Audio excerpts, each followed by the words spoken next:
Excellent. Thanks for coming.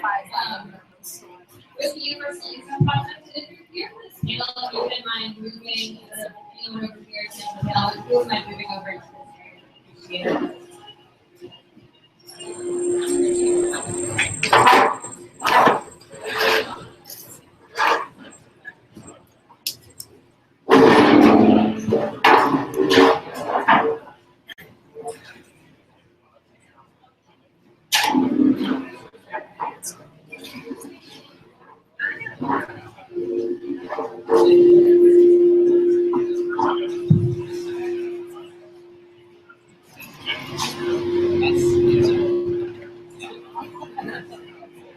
appreciate it.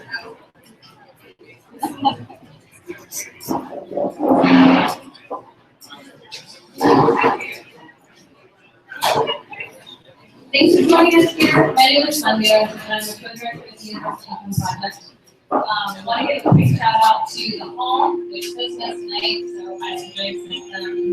Glad they sponsored us, and to Cell Citizen Engagement, which is also sponsoring the event tonight. So just a quick introduction. Tonight we're doing the third in our series of basic income conversations. This one is talking about basic income in our community. A little background on the Universal Income Project. We are a nonprofit organization, volunteer-led and volunteer-driven. We're organizing people around the Bay Area and around the country to really build a grassroots movement around the idea of universal basic income. And so if you want to get more involved, you can visit our Facebook page, Universal Income Project, or come find us after the event. Now I will give it off to Tim. Thanks, Tania.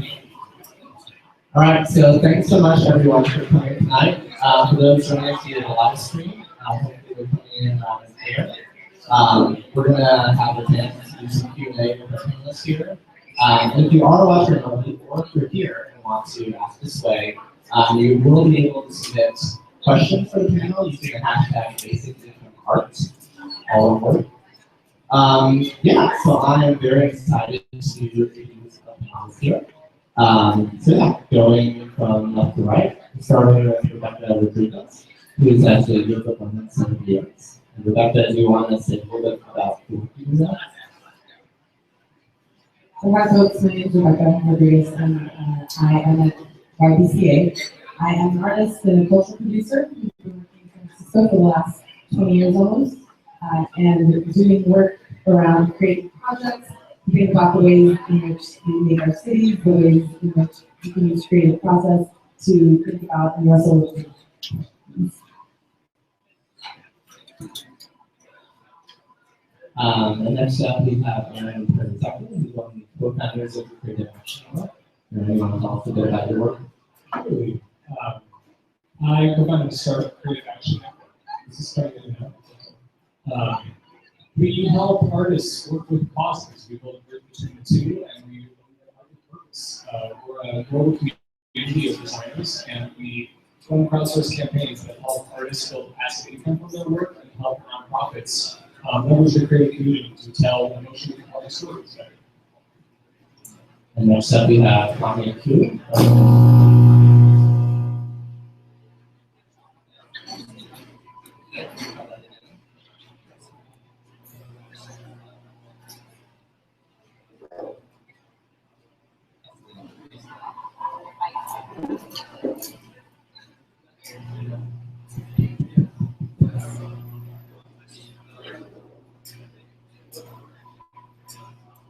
Oh, okay.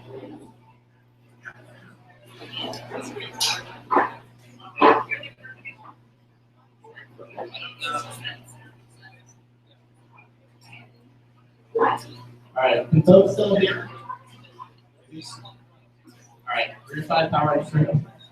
Next up, we have Tania and Infinity Pictures.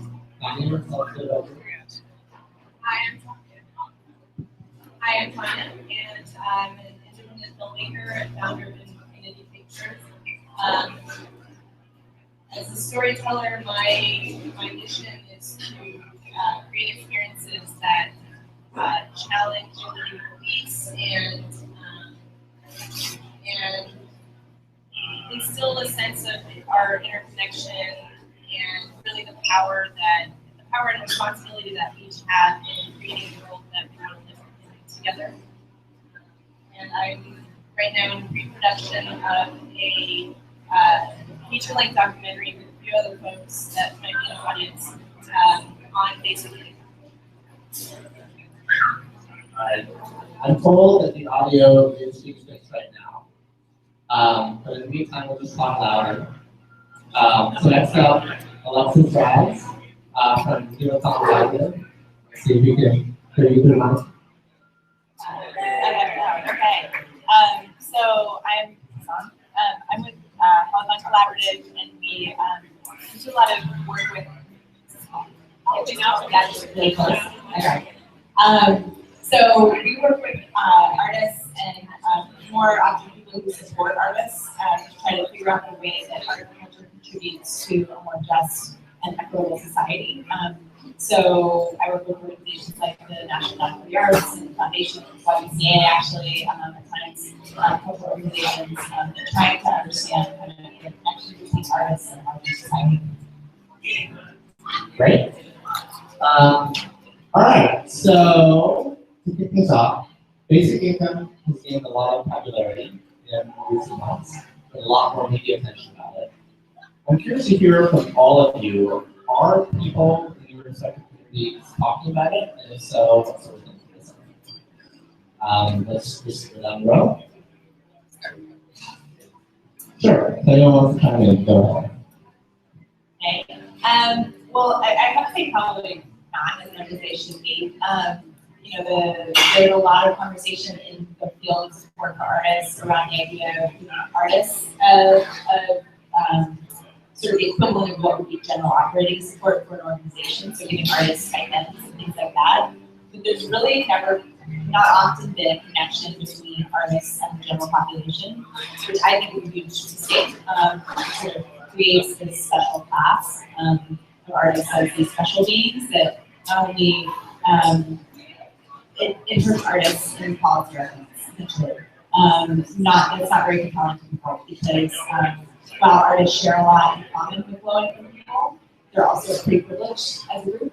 Educationally, they're making a choice, whereas many other low-income people aren't. And so it's not a very compelling piece for artists, and I also think there's a much bigger set of structural issues that if artists would join in sort of with other groups of people that face the same kinds of issues, they could actually improve conditions for themselves at the same time. So that's part of the argument that we're trying to make.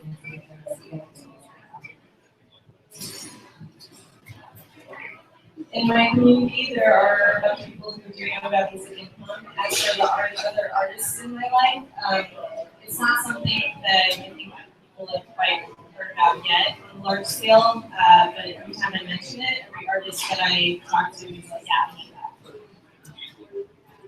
know that. Yeah, similarly, I think there's a very small overlap between people that get excited about economic ideas and artists. And in general, it's hard to get artists to focus on things that are outside of their studio. So, yeah, it hasn't really crossed over entirely yet in sort of mainstream versus And likewise, I don't think that I have not heard a lot of conversation about it. I think that working with both artists and people who are low income or people who are actually struggling out the world, there hasn't been a lot of conversation about it. And I think this is one of the conversations that people are attracted to, but not really have an opportunity or space to really talk about it.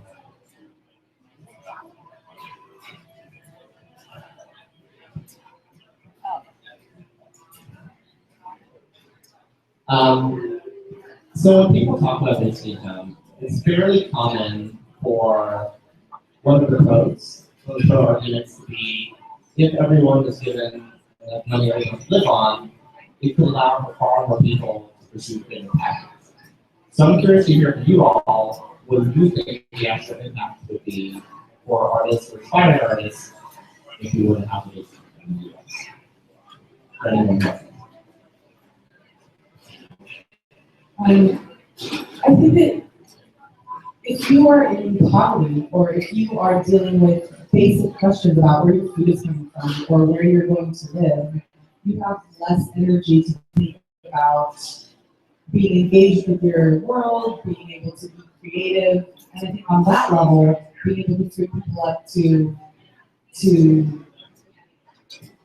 be connected with other people, to be concerned about other people, to be empathetic with other people. If you provide a support system that would allow for housing and food to be handled, if people aren't wrestling with those questions and really struggles in a daily way, it opens up space to be esoteric about your passion about connecting with people. I think at that level, I think that it's really important for people to not have to deal with where am I going to sleep, where am I going to eat, and then that opens up a whole lot of other doors for connection.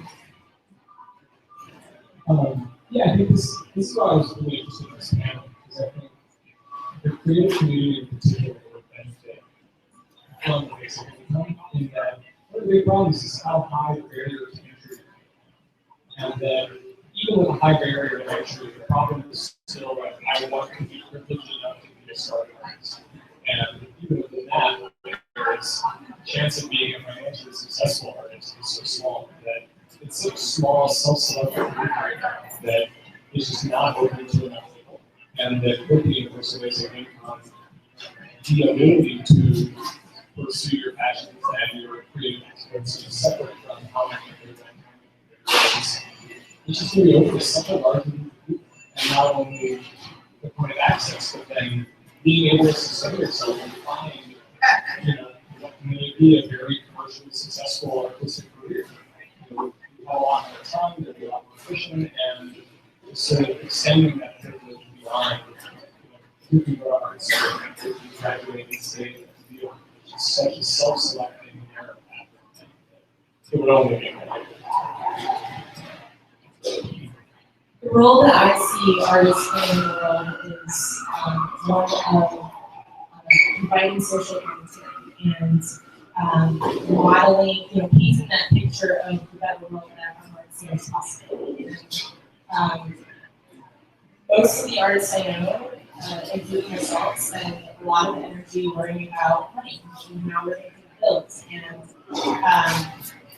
that being the case, a lot of energy is thus spent maybe working on commercial projects and using our creative efforts for advertising, which I think that's like perpetuating a consumeristic society, one that perpetuates inequality, which is kind of like what we're talking about here.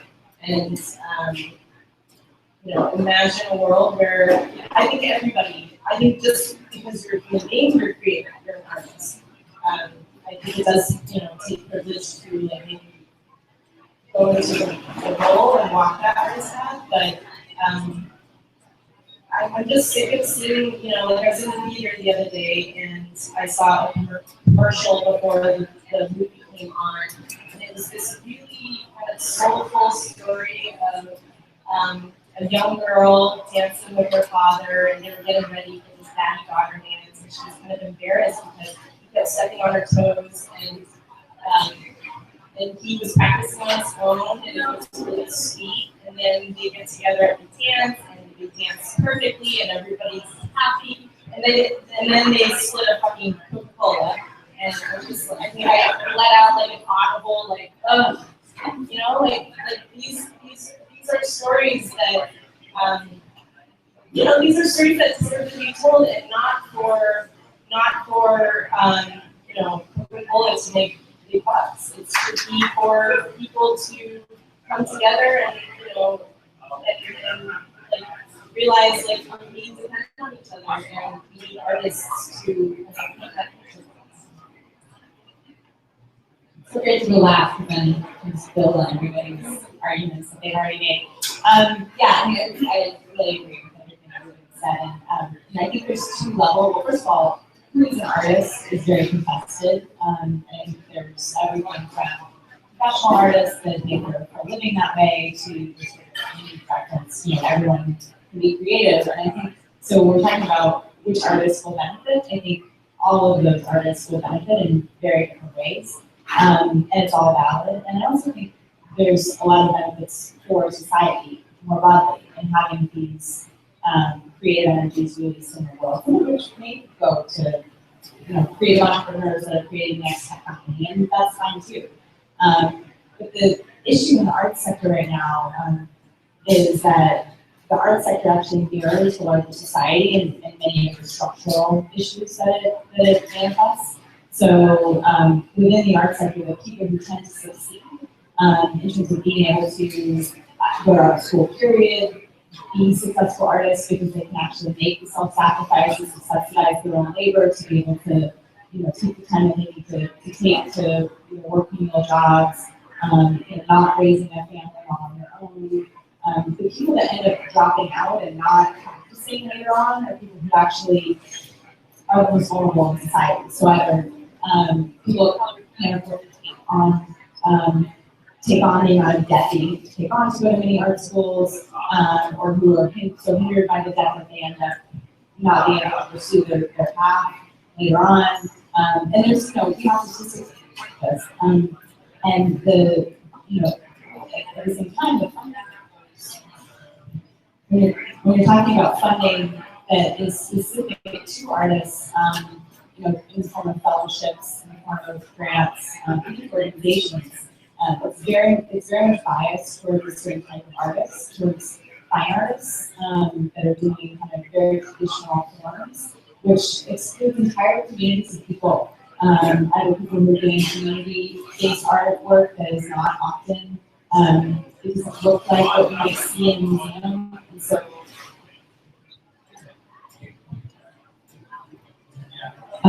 so it's really hard to get funding for that from traditional sources.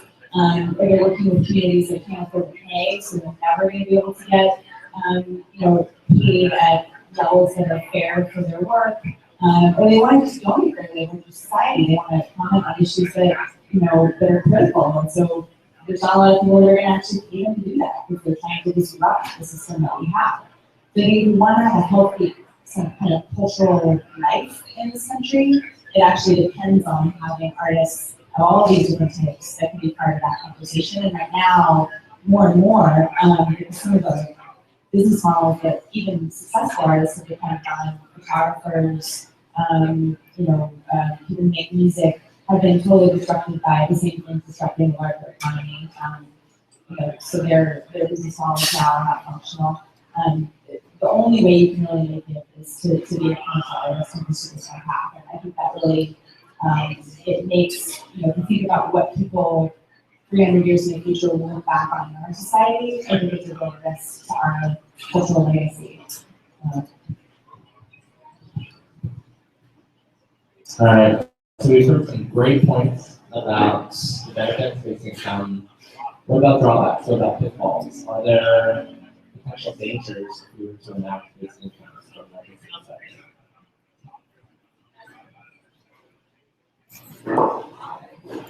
I don't think there are any drawbacks, but I just want to comment on, I think what I heard is the most popular argument against basic income, which is, well, if you just give everybody free money, wouldn't everybody be lazy and not work, right? And, I actually think that, I don't think that's true. I think that when people are not living, they're not working because they're scared, they're not living in fear, you actually become hungry, become more productive. And I can see like a short run effect of, what may appear as laziness and people chilling out, but I think that that makes total sense. People are gonna take a break and heal from, just having to be under pressure and work to survive. And I think what would be birthed from that space of taking that deep breath as a society is just a sense of dignity and worthiness in such a way that each person can then really engage with the world from a place of worthiness and belief in oneself to then follow the path there and bring out those gifts that are most fundamental to you as an individual. Yeah, we were talking about this before the panel a little bit, but I thought incentive was so interesting. And there's sort of the obvious, to me at least, that the creative community would be the most immune from the, universal basic income, everyone's just going to smoke weed and eat houses all day. And that the creative community are people that are, already doing what they're doing regardless of how much money it makes. And that they will be likely unchanged in terms of like productivity in society as artists. But I think it's a really interesting question that we're seeing that financial imperative from their work. And not something to just like gloss over like, oh no, I'll be fine, don't worry about it.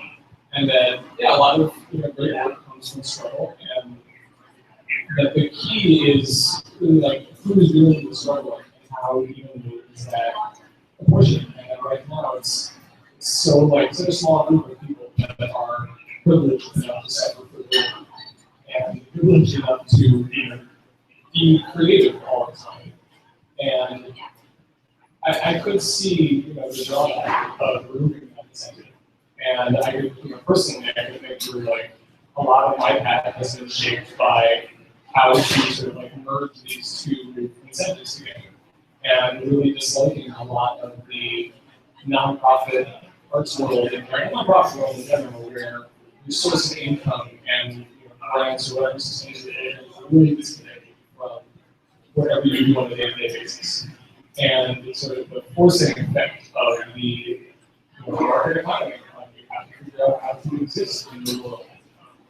So I don't think it's an inherently good or bad thing to work on. I think it's a complaint that I've heard from people that are talking about basic income is that it falls into this just like, because it's so universal, we'll just fold everything in, it'll be simpler, it'll all work great. And I definitely become skeptical when I'm sold the bill that here's the one thing you need to do that's going to make it all great. So I've been really interested in the topic and learning more about studies and sort of the places where it has existed and how few of them touch the artistic community. One of the best examples being Alaska and the Wall Association. That's about uncreative as it gets. But I think all of that's just a reason for trying more experiments like this and trying them with more people.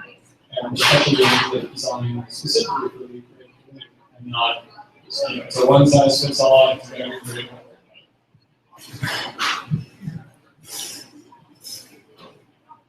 What I can talk about is really what is equity, and there are people in the world who it's not a level playing field, right?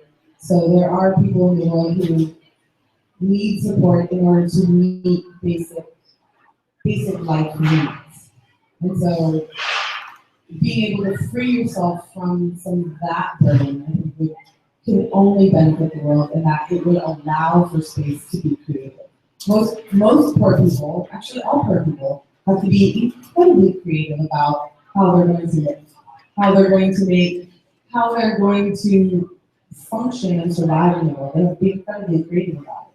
But if you were to free that up, like imagine what all of that energy could be creative towards. You would be able to spend time on thinking about, you'd be able to be proactive and creative as opposed to reactive and, just subsistence living, right? So there's that. So I'm actually really new to the conversation, and it's I think phenomenal to be opening up the space to have that conversation to say what would it look like? What would it look like if people didn't have to worry about some pretty basic stuff? I just want to actually disagree just a little bit with, I don't know if you meant it or if it was just a slip of the tongue, but that I heard in my mind. But I actually think that the solutions would be more effective and interesting if we're not just for the creative community. Because I think that part of the issue is the isolating out of the way that those decisions get made are also not neutral. And so they're also within a larger frame of structural inequities. And often they're made based on preconceptions of what quality is, where that is in your domain. Those are usually made by people in positions of power, which replicate the systems that we have. So I'm actually very interested in what would it look like if the people who are not currently nominating themselves as artists were given that opportunity to release the sort of innate creativity that's there, and what would we see? So. All right, so we've been talking a lot about what impact we're basically going to have on the artistic community. Let's flip that around and think about what impact artists could have on basic impact. So if we're thinking about advocating for radical new ideas, no question that art can play a huge role in there. So I'm really curious to know, what would it take to get your respective communities involved in talking about and potentially advocating for this idea?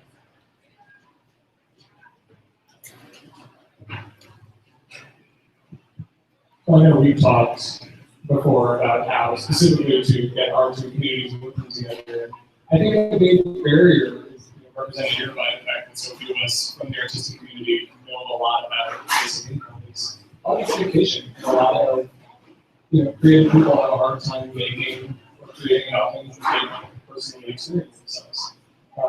And so I think that there's obviously a lot of information that needs to be shared. It's a relatively new concept for the creative community. But that's why I think, and I didn't mean to imply that it should be a creative community project. I'd be curious of surfacing voices from any of the existing experiments that have happened to speak specifically to the creative community. And how many people in Alaska were artists that got subsidies, and did their subsidies affect their ability to or the upcoming Oakland experiment are identified as creatives, and how to pull that out so that beyond just the here's how the experiment went, here's what we're going to do there. How to make sure that message is told specifically to the creative community. Like, here's something that you should care about. Here's something that you should get behind and learn more about, because it could really affect your way of life for that. And I think I'd like to, what I want to say is artists are part of other communities, right? So there is there's not a special place for, you are an artist and you don't belong to other communities. I think it's a broader question than that, because every artist comes from a different community. And there are artists who work specifically with the multiple communities and identities that they inhabit and participate in, right? So I think that it's a bigger question, and it's not about saying that there's the creative past has a special way of interacting with the world and has nothing to do with anyone else, but we are embedded in the fabric of everything. And so I think that education is a big part of it, certainly, but I think that more so than that, there's the education around an awareness that artists function as part of the world, and people are taking on big questions, and people are thinking about income as much as they're thinking about culture, as much as they're thinking about food, right? It's all part of the larger, the intersectionalities of where people are coming from and how it all comes together is like that. I think that's the conversation that needs to be had. Just writing off of that, it's education, it's talking about it. This is, I think I joined this movement in November, and at the time it was kind of like a niche thing. And now The Guardian is writing about it, The Economist, Wall Street Journal, New York Times, like people are talking about it now, and it really has taken us talking about it like on social media and with each other, and it's we're ripe for this right now. This is a time where people are questioning the American dream and capitalism and all these foundations that our society is built on. And so basically, we can just talk about it at a time where we can all feel empowered to talk about it as something that we can work on. It's not going to be a silver bullet, but I think it's going to be part of the picture that improves our society. Yeah, I mean, I agree with all that. I would just add that, I think one of the big challenges is that artists are kind of anonymized. They tend to work either collectively, but many of them work individually. There's not sort of an artist union the way there is for other sectors. So finding ways to connect with and leverage communities of artists, either through other communities that they're part of or through intermediaries. And I'm interested in what it would be like for an entity that's a federal agency like the NEA, if there's another federal initiative going on around this, that level to have a policy conversation around that and bringing artists in. I think it takes both artists being invited into the conversation by someone else, and artists also stepping out and realizing that they are also people and have other needs that, that link them with other people, but it's not necessarily about a fellowship. It could be about debt relief for your school loans, and that maybe that's the issue. Or maybe it's about land trust, or it's about this kind of stuff. I don't think that we always need, but we can make that. So I agree with you. I think there's a lot that create energy.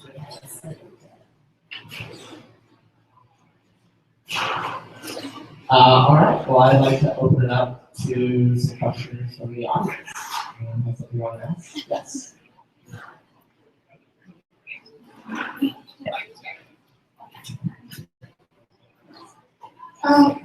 Very interesting discussion so far. I am a self-employed artist, and as such, I recognize that art is a commodity, it's a luxury for most people. That's the way they think about it. Basic income argument was voted down in one European country where they put to a vote to the people. Given that the minimum wage has been such a controversial issue here in the United States, how can we justify basic income for artists as opposed to other people who may have lost or will lose their jobs to technology or offshoring, etc.?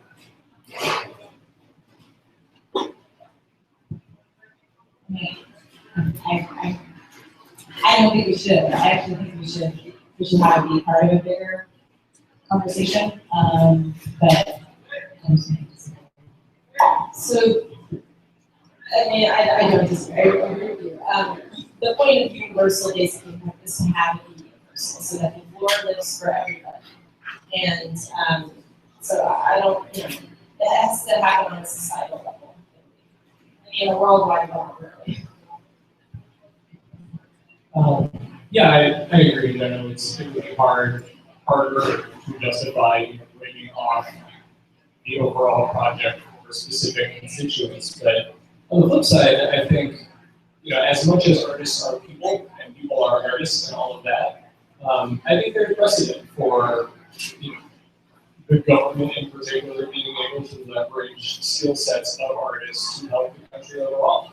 And I'm talking about the WPA in the 1930s when the government put unemployed artists to work, not just with NEA grants to make their own personal work, but communication design that was fulfilling problems that the Interior Department and public health, it was connecting this loop where realizing that out-of-work artists aren't good for anyone and they can serve a really important purpose in culture. So again, I don't think it's a reason to break it all off, but I think that there are specific reasons that the creative community is better off for themselves and for overall culture by being employed. And that, it's really hard to separate, but artists have skills that they can use to tell stories in ways that other people can't, and there should be more people for artists, there should be more people that are able to tell their stories, and I think that by removing the need to pay the rent and feed yourself immediately, it opens up, there's a big vacuum there that would be filled by people that want their work to make a difference in the world and to be able to do so in many people can. I think it would be really difficult to identify who is an artist and who isn't, right? And I think that if we're talking about universal basic income, it's about everyone, right? So that it's not simply about the artist. I think I'm hearing away from the question, but I think that it's really about it's about humanity and about basic life needs for people as opposed to 9 to 5 class. All right, other questions? One in the back there.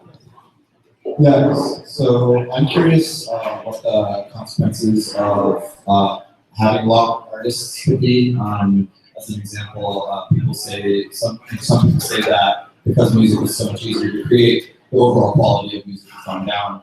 I'm curious if y'all have thought of how that might be impacted. Okay, that's an interesting question. It sort of ties with everyone's a photographer now because they have a photo app. Does that help photography in general? I think there's sort of two forces that aren't necessarily opposing, but are often seen in opposition. And I think that in general, the democratization of art design is on its own a good thing. I don't think that it necessarily leads to good or bad outcomes only on its own. I think that there are a lot of outward photographers these days because everyone can do photography. But the same is true when there are a lot of outward portrait painters on photography anymore. So I think there's sort of the inevitable, march towards democratization, and fighting it is kind of pointless because it's always barriers that going to keep getting lower. And instead of more productive conversations, we're like, how to leverage that? How to leverage the fact that everyone has cameras? How to leverage that more people should be artists than currently are? Becomes a much more interesting question. Like, what to do about that? If that many people are making that much content at all times, what does that affect? What is the outcome of that? And how can you harness that to make it better and not just a bunch of capitalism? Well, I love that question too. I think it's really interesting. And I think part of it, in my mind, hinges on where is the benefit? Is it in the high quality, excellent art piece only or primarily, or is it in the process of creation that a personal experience that I have as a creator, in part, and sometimes my work will have value for others and sometimes it won't. I also just wanted to share a little research anecdote, which is that there's in the US it's really hard to study the history of artists because you don't track the things in other countries, but in Europe they have a much more kind of systematized system. And so they did some work looking at when in countries that have given extensive amounts of support to artists in terms of fellowships and things like that, what happens to the incomes of artists. Essentially what happens is they remain the exact same, or even go down. The artists earn less when society is providing more to them because more people just become artists. And so it creates a more competitive pool for that, of people for that amount of money. And the only way that they've ever been able to increase incomes for artists is it's like when we had guilds in Europe, which was actually restricting through certification processes who could actually become artists. So do you think there's an inverse relationship between, can everybody be an artist? And if so, then that means there's this sort of competitive field, which in some ways basically kind of removes that factor from it, because they basically continue on their competitive ability to play the marketplace. But there is this thing that, you provide more money to artists and more people want to become artists. Okay. Tania, do you have any questions from Twitter? All right. Tania, anyone from the audience? Yes, right here. Here's, my dad is a self-made, now affluent artist, and graduated from high school and history by the age of 25. I just wonder why it's so hard to find who's an artist and who's not, in the same way that you can look at who's doing general contracting and who's not, and how much time you spend on that. I think everybody has creative potential and so much potential to give of themselves, but why is it so hard to define who's an active artist?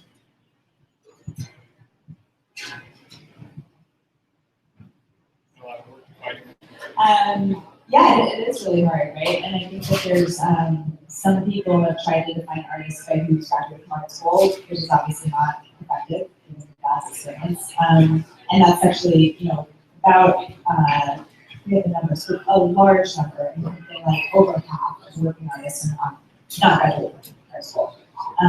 So that's obviously not a good measure, but neither is people who make the majority of their income from it, because there are many people who spend a lot of making art and really good art and actually don't make an income from it because of the nature of the art. Land artists, you're not going to sell a piece of land art and make a lot of money from it to support yourself in general. So it's tricky, and I think the question is, from a policy perspective, what's the value of defining who's an artist? And I think there are answers to that. It's not rhetorical, but our society hasn't done a good job in answering that question, I think. And then from a sort of kind of cultural perspective, what's the value in it? And in that sense, I would say, I mean, my perspective is the more people, the better. I mean, there are communities, there are indigenous cultures where pretty much everybody is an artist, as well as a lot of other things, and not a problem. And they're very highly skilled. Some people are better than others. There's masters, you know, and everyone kind of recognizes who these people are. But it isn't as, there isn't as much of this identity concept around it that I think keeps everything very exclusive. I think that's partly because of our system that, you know, values. You have to be valued more than to be competitive in the system. Okay. Other questions? Back here?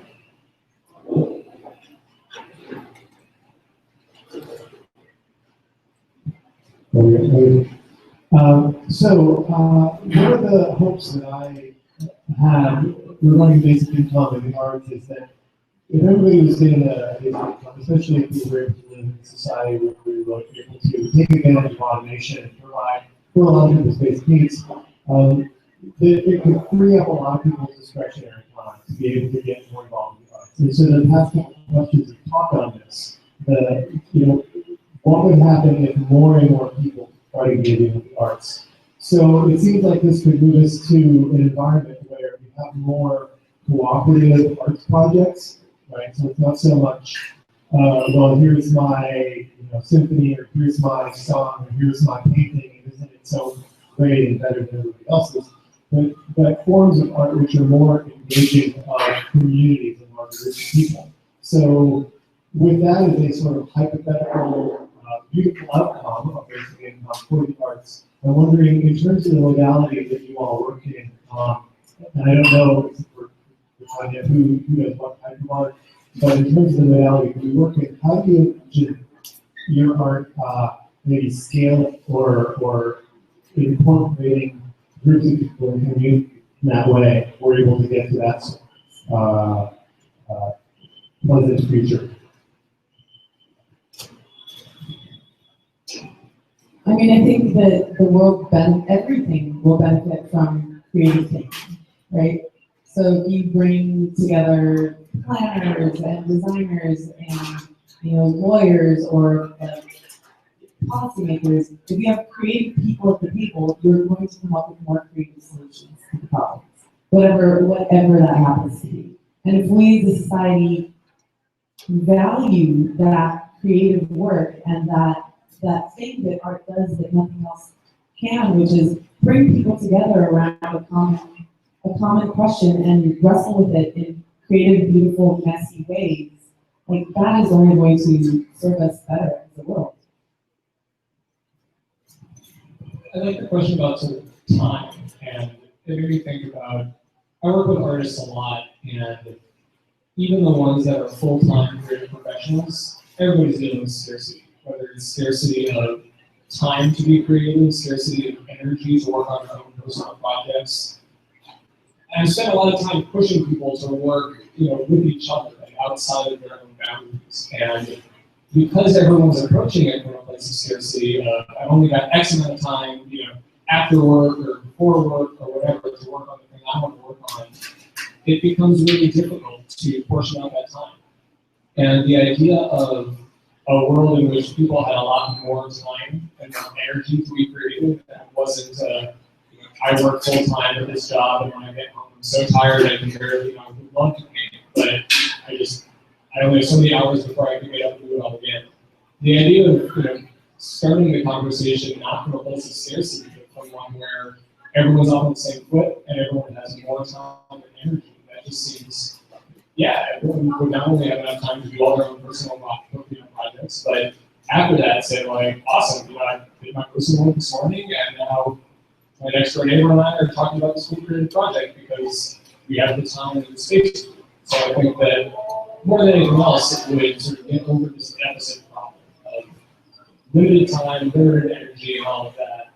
And that, yeah, people would start working together more if they had more time and energy to do so. Film is an incredibly collaborative art, as you probably know, and you know, just looking at the credits of like a 10-minute short film, you'll see like hundreds of people listed. So it would be great for film for everybody to have more, you know, more time freed up and working together collaboratively. I think the question is really interesting. Like, I don't think we think, like, are there kind of all new kinds of forms that might emerge, or ways that people would engage in community art work, art creations that would actually be stimulated, not just because they didn't have this scarcity issues taken off the table, which I agree with, but also because the competitive issue was taken off the table. And I don't think we will, but I think it could be very interesting, and I think you're seeing that actually happen in some places already. I mean, there's a trend with a lot more collaborative work in some places, and some of it is even to kind of address the problem of scarcity, and artists who are finding that there really isn't a way of funding their work, so they're using each other's labor rather than getting grants, spending time to writing grants, spending time to contribute to each other's work. So, you know, that's a creative mechanism for getting around the competitive issue. But I think it would be interesting to also flip the scarcity abundance thing and say, well, what if we actually just change our mindset about scarcity and thought, maybe there are places where we aren't scarce, where we are abundant now. How would we think about competitiveness? Great. All right, next question. Thanks for sharing. This is a non-art related question. When it comes to the job cut, very at present, how does that work in this new paradigm?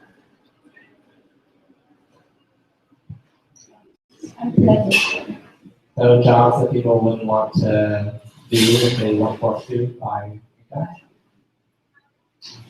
I'm happy to answer that one. So that's a great question. That part of the one thing that a lot of people like about basic income is the freedom that it endows people with, because since you have enough to buy, it means you're no longer locked into working a job, and it's not something that you find to be through your time. So jobs that people may be forced into right now would, the people who were trying to pull down might actually have to increase the wages if they want to keep people there, because maybe a minimum wage wasn't enough to motivate someone to stay in the job and have very crappy working conditions. And so, yeah, we won't know until we do more experiments exactly how it will play out, but it's very, very possible that will force unattractive jobs to have to offer more compensation to people. Yeah, I think to that. I've heard some people who are interested in that question say that actually a basic income might address issues like climate change, where people are forced to take jobs that they know they don't want to take, that either ruin their health. For example, the coal industry in Appalachia, maintaining that industry was really dependent on people not having a choice to not take those jobs. So they defended the industry even though it was killing them. And so it's an interesting question to think about what would happen if they had a set low margin where they can actually say no to those jobs. Oh, there you go. Have you looked at any case studies where they're actually doing universal basic income, like, because I was thinking about, I guess, Ontario is trying out right now. Then in the 70s, they tried another Canadian city. So there's nowhere that's actually providing basic income across the country right now. There have been some experiments in the past. One in Canada, in Minnesota, a few experiments in the United States, in the 70s, as you pointed out. Unfortunately, the data from those isn't great, so we can't say too much. But generally, what people found was that there was a slight decrease in how much people worked, usually between 10 to 50%. but people also tended to stay in school more. You had a big part of that contributed to parents with young children staying home with them more. So there were shifts in behavior, but there wasn't any sort of mass exodus from the workforce or crazy effects that popped up.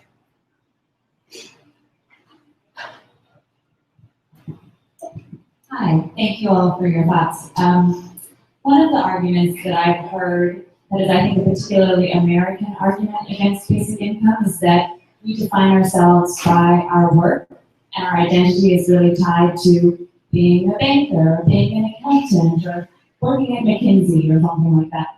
And I think artists who deal with questions of identity all the time are uniquely suited to kind of help us out of that trap. And I just would love to hear your thoughts on that. Is there anyone who's doing that well? Any comments?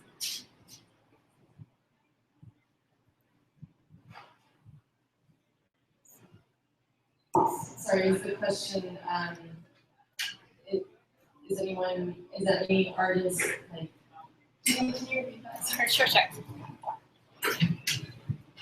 I think I just would love to hear your kind of defense against the claim that if we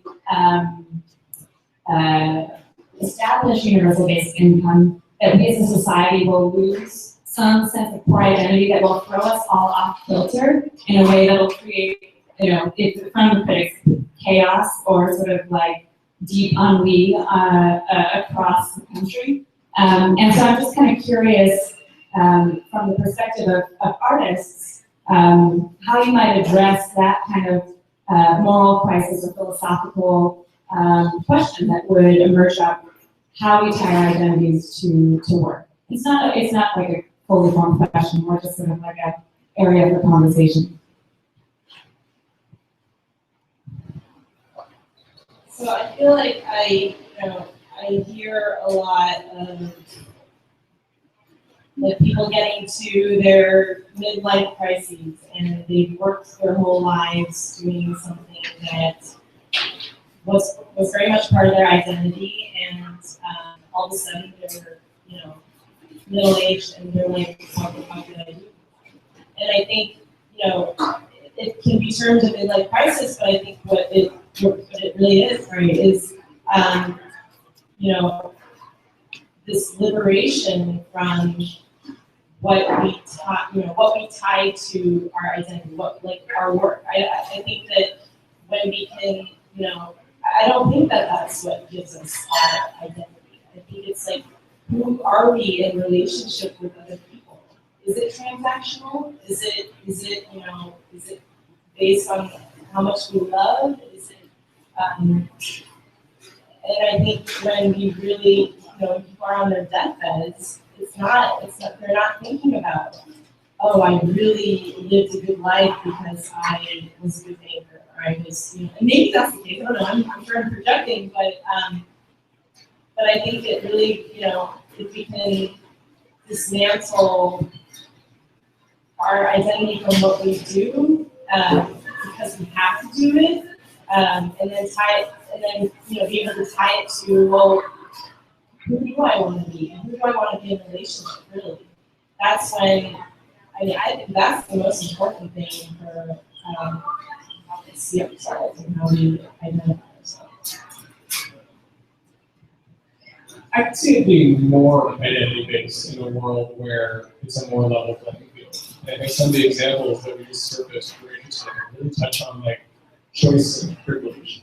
And if you choose to be a banker, that's one thing. But I'm assuming that if you grow up as a coal miner, the choice to be a banker is a little out there for you. And such as on being an artist, if everyone is on an even playing field and can choose to be, I'm going to stay in school longer, I'm going to go be a banker. Or I always hated banking and I really just like being a coal miner, and that's the choice I'm going to make. It's who has the ability to make what choices, and that right now, your choice is very much dictated by your background and by your needs. And that could, the way in which, who makes what choice could just change dramatically. And it could be a lot less based on whether you're born into money or not, or whether any number of decisions right now that are not really your decision. That decision that made way before you were born.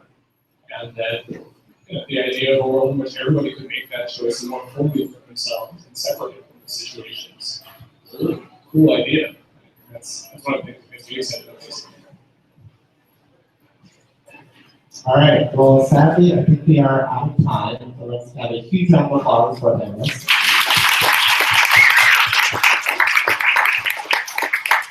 So thanks everyone for coming, and some folks maybe sticking around, folks want to chat one-on-one. Thanks.